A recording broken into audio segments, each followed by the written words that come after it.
For me, in my early day childhood, like in public school and whatnot, I had lost my dad to suicide when I was 5 years old.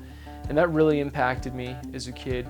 I was very shy, very timid, very overweight. You wouldn't be able to see that right now, but I was very confused and didn't know my left from my right, didn't know where I was to plug in, didn't know where I fit in school, within friends, and so I was really frustrated, and I had a lot of fear, a lot of insecurities, got bullied a lot. Public school was just a dark time for me, and I remember I wanted something more, I wanted something different, I wanted something to change, and I remember my cousin got me into skateboarding, and I remember I just breathed, eat, and slept skateboarding that whole summer long.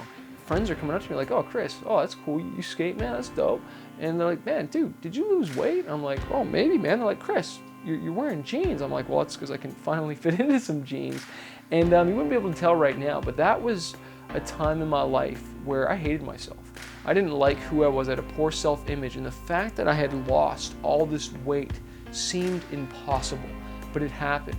And I really believe that's because my God is in the business of doing the impossible. And I remember the first day of high school praying, just saying, "God, I pray that, I'd make some friends, and, God, can you make me cool? Make me cool right now." But most of all, I just prayed that God, I wanted things to be different. I wanted things to be changed. I wanted more. And so it put me in a different group of friends and just a whole different atmosphere, culture, and I loved it. And I just threw myself into this thing. And part of the reason why I think I lost weight is because I took my eyes off my problems and blaming people for losing my dad to suicide or all the people that picked on me in high school, and I got wrapped up in a dream. And that's what I really encourage the youth of today, is to get wrapped up in a dream, get wrapped up in something that you believe in. And for me, it was skateboarding.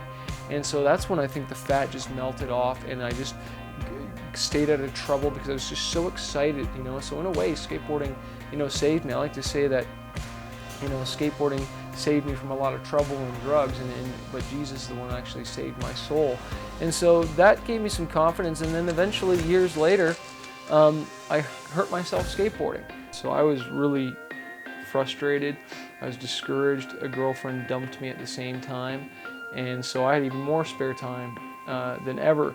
And that's when I started to write lyrics and started to paint the pen and get into songwriting. And it was just so weird because I had failed music in school. And I always like to say God likes to take the most unlikely people and do amazing things with them. But I just wanted to reach people and share my story.